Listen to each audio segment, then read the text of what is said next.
বাঘমুন্ডি ব্লকের টেন্ডার দুর্নীতি ও stall Bolton প্রক্রিয়ার দুর্নীতির অভিযোগ তুলে শাসক দল ও প্রশাসনকে সাংবাদিক সম্মেলন করে তীব্র কটাক্ষ করলেন পুরুলিয়া জেলা পরিষদের বিজেপি সদস্য রাকেশ মাহাতো। টেন্ডারের মাধ্যমে একটা ফর্মের মাধ্যমে রেট কোটেড করতে হবে, যে বেশি রেট করবে সে সেই স্টলগুলো পাবে।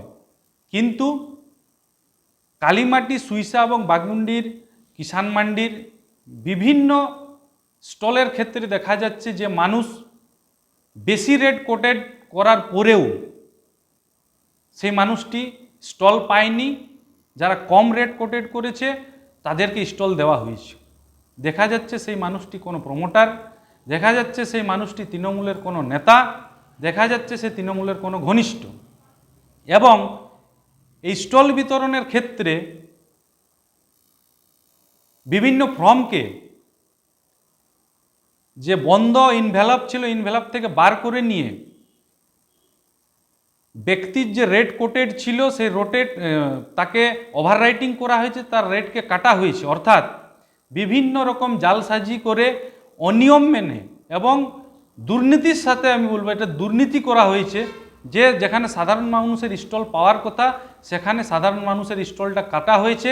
পয়সার বিনিময়ে 1 থেকে 2 লক্ষ টাকার বিনিময়ে তৃণমূল কংগ্রেসের নেতা এবং আমলারা পয়সা নিয়ে তাদেরকে এই স্টল বিতরণের কাজটা করেছেন। সাথে ছিলেন পুরুলিয়ার আরএমসির অফিসের বিভিন্ন অফিসার। আমার তরফ থেকে বিভিন্নবার ওখানে ফোন করা হয়েছে, তারা কোনো রেসপন্স দেননি। স্বাভাবিকভাবেই আমরা গতকাল বাঘমুন্ডি ব্লক সমষ্টি উন্নয়ন আধিকারিকের কাছে সেই বেনিফিশিয়ারিকে নিয়ে সাথে নিয়ে একটা লিখিত অভিযোগ আমরা দিয়েছি যে এই স্টল বিতরণের পদ্ধতিতে যে জালসাজি হয়েছে, যে কারসাজি হয়েছে পয়সার বিনিময়ে, তাই এই স্টল বিতরণের পদ্ধতি আপাতত এখন যাতে বন্ধ রাখা হয় এবং এই স্টল বিতরণ যা হয়েছে টোটাল সিস্টেমটাকে যাতে নতুনভাবে করা হয়, যাতে পয়সার বিনিময়ে কোনো প্রমোটার স্টল যাতে না পায়, সাধারণ মানুষ যা নিয়ম আছে নিয়ম মেনে যে স্টল বিতরণ হয়, তাই পুনরায় এই পদ্ধতিকে যাতে ফ্রেশভাবে করা হয় এই আবেদন বিডিওর কাছে আমরা রেখেছি।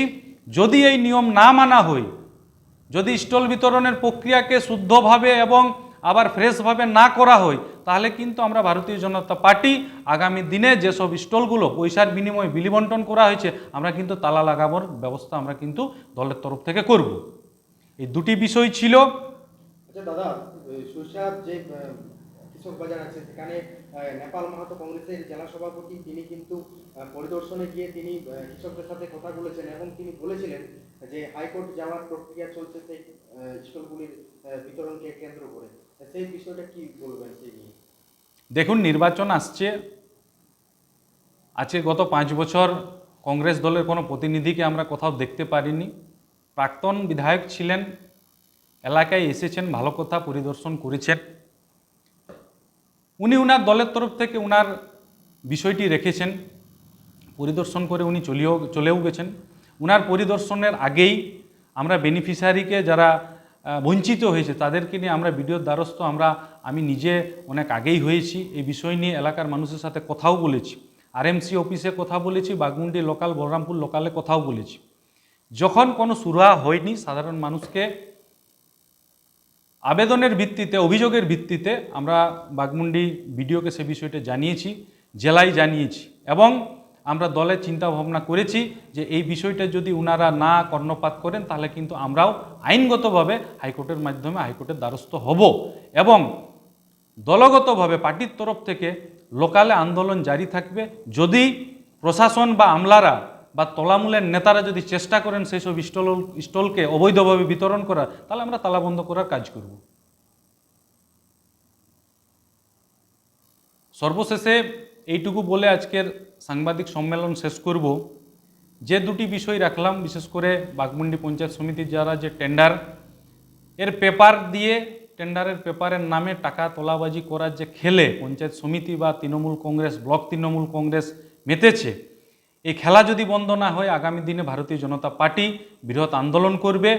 এবং দ্বিতীয় বিষয়, স্টল বিতরণের যে পদ্ধতিগত যে ভুল হয়েছে, যে টাকার কারচুপিতে যে স্টল বিতরণ হয়েছে, এই স্টল বিতরণকে যদি শুদ্ধিকরণ না করা হয় তাহলে ভারতীয় জনতা পার্টি আগামী দিনে বৃহৎ আন্দোলনে বাঘমুন্ডি ব্লকে নামবে।